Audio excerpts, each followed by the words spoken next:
Assalamualaikum warahmatullahi wabarakatuh. Sebelumnya, perkenalkan nama saya Arsya Songko dari Prodi Hukum Tata Negara kelas F.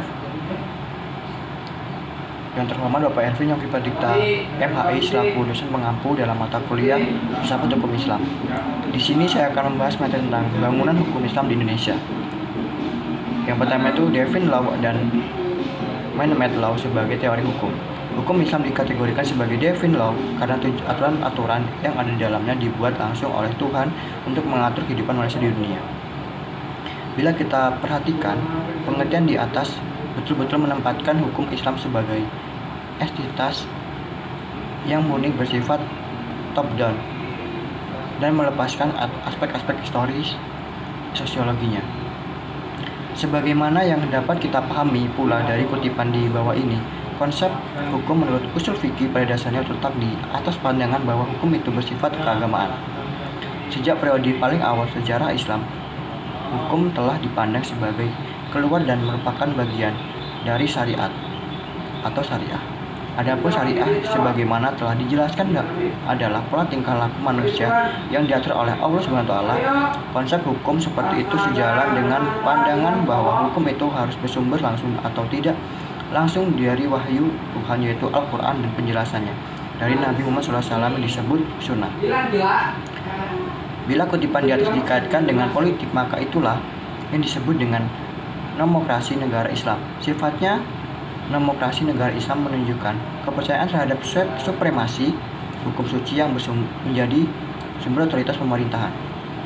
Peraturan suci seperti secara inherent memiliki karakter supranatural dan yang luar biasa, supernatural and extraordinary karakter, ikatan-ikatan yang menyatu antara agama dan negara, dan supremasi hukum suci berasal dari kehendak Tuhan secara bersama-sama menegaskan kembali kewajiban setiap hamba untuk taat kepadanya. Menurut Kaduri, warga negara Islam adalah hamba Allah dan hukum-hukumnya adalah kunci suci, karena ia berasal dari Allah SWT. Tidak diterapkan oleh manusia, hukum suci seperti itu adalah pasti benar dan manusia hanya bisa mematuhi karena Allah SWT lebih mengetahui dari otoritas maupun terhadap kebutuhan hambanya.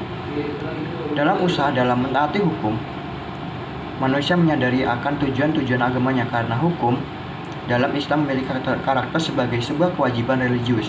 Pada waktu yang sama, ia juga memberikan dukungan politik bagi agama Islam. Pada kenyataan, hukum Islam merupakan perintah Tuhan dan karenanya bersifat mengikat sebagai sebuah cita-cita agama yang berbeda dengan hukum buatan manusia atau man-made law dan dianggap sebagai fenomena sosial yang tunduk pada kebutuhan manusia dalam nilai-nilai. Karena alasan itulah hukum dalam pandangan pemikiran Muslim pada kenyataannya bukanlah termasuk kajian dan independen dan empiris. Sebagai aplikasi dari kedua faktor tersebut, yakni sifat sucinya dan ikatannya yang kuat dengan tradisi-tradisi lama, hukum Islam berkembang menjadi sebuah hukum yang statis yang bisa dianggap menjadi penghalang bagi terjadinya perubahan.